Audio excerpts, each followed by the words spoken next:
Three, two, one, here we go. Rainman's Take podcast. Observations on the world we live in. My take on current events and other topics of interest. Also, interviews with some really cool people. So let's get the conversation going.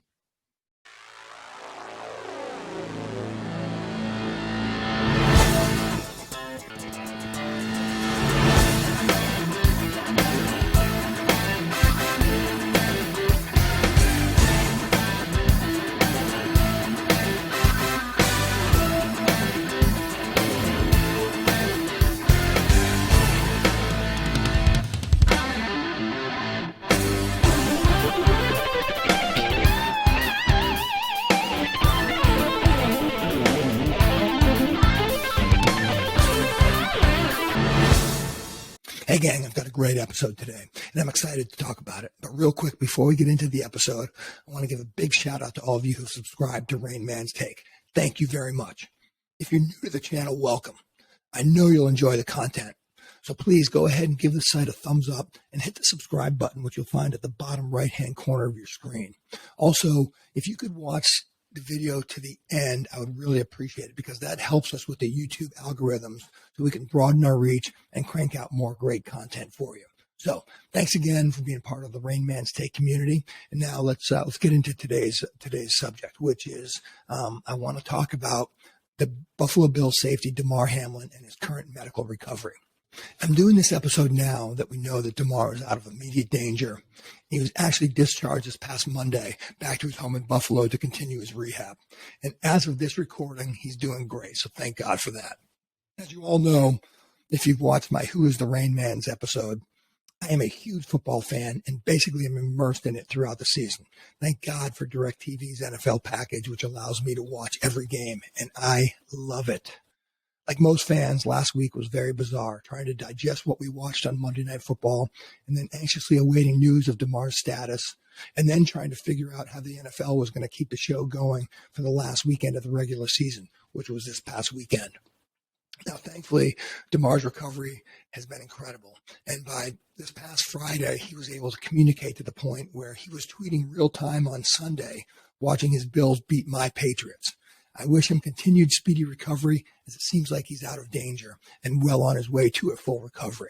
So for all of you who don't know what I'm talking about, during the Monday Night Football game on January 2nd between the Buffalo Bills and the Cincinnati Bengals, there was a freak play that turned the NFL on its head. Early in the game, after what appeared to be a very unremarkable tackle made by Bills safety Damar Hamlin, he stands up and immediately falls unconscious to the ground.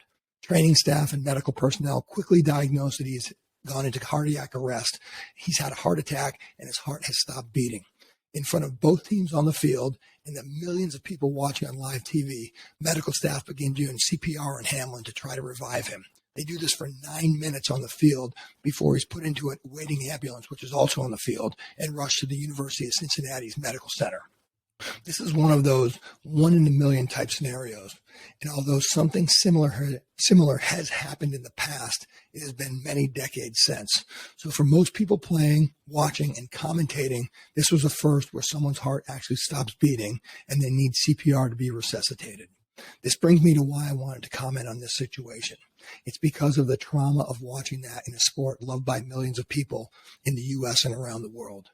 Like most people watching the game, I assumed that there was no problem because it didn't seem like a particularly vicious hit. It was only during those 9 minutes did you realize that something was very wrong. And I can say this now that I know Damar Hamlin is making an incredible recovery. And this may sound bad, but at the time I wasn't shocked or even traumatized by what I saw. And I'm very glad we seem to be back to normal in the NFL. At least that's how it appeared watching the games this past weekend. I do feel a little guilty about these feelings and know they may come across to some as very callous and uncaring. But let me say this, and I believe this is probably the biggest takeaway for me about the whole situation, and that is trauma is real. It doesn't matter where or when that trauma happens. It needs to be addressed or else it can have debilitating consequences to the individual. Here's why I believe I felt that way. As most of you know, in my previous life, I was a helicopter pilot in the Marine Corps and did 2 combat tours in Iraq in 2004 and 2005. During that time, on several occasions, I saw dead bodies, and we also lost one of our friends and squadron mate, Dave Rhino Green, who was killed in action on July 28, 2004.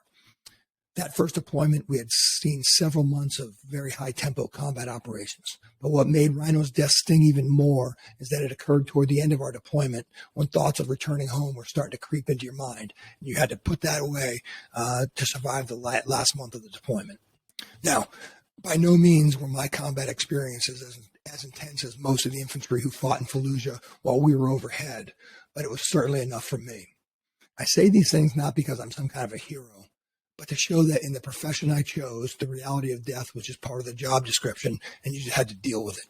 Now, thankfully, that is not the case in football, and I think that's why Damar Hamlin's situation really jolted a lot of the nation.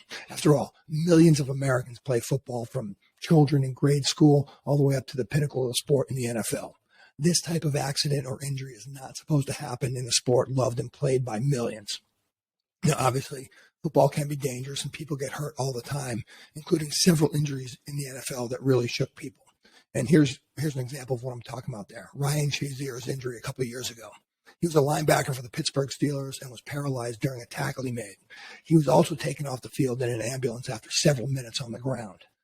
In the years since, unbelievably and thankfully, Ryan has made an incredible recovery to the point where he's walking now, lifting weights, and being very active, which includes, if I remember the story correctly, walking down the aisle for his own wedding.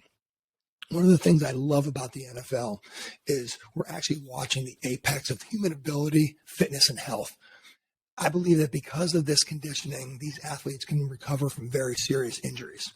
And I really admire the work and commitment it takes for these athletes to build their bodies to such a level that it can handle collisions that the rest of us simply could not. So right after Damar Hamlin's injury, the commentators, most of whom were former NFL players themselves, were almost frozen in disbelief and fear after watching the near-death experience. Yes, it's a tough, sometimes violent sport, but it's not supposed to be life and death. After all, it's only a game, right? I'm sure there are policies being set up behind the scenes to deal with another catastrophic injury like this, and I think that that's a good thing. I also hope the game doesn't fundamentally change. However, I have no problem with trying to make the current rendition of the game as safe as possible. So, football for me has always been about teamwork, playing through adversity and even pain sometimes, discipline, and of course competition. After all, you've got to beat the man that's in front of you. Sports have historically been about those types of lessons, but also sometimes training for war itself. And I use as an example of that the origins of the game of lacrosse played by the Native Americans in the upstate New York area.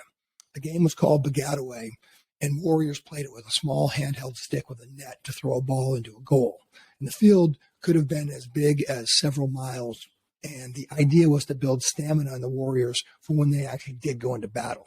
Now, I don't think football was designed to replicate war, but I do feel it was designed to teach those individuals playing the life lessons that they can take into the real world when they do go off on their own.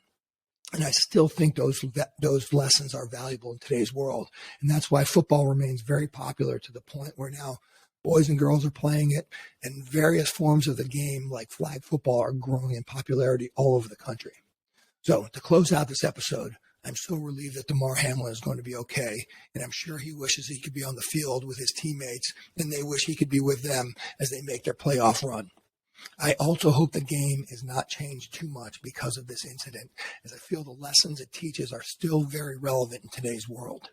So with that being said, I'll sign off like I always do, and that is if you're in the military, the police departments, fire departments, or first responders, if that's you out there, thank you very much for your service. Stay safe. And this is the Rain Man. I appreciate you watching. We'll talk to you soon.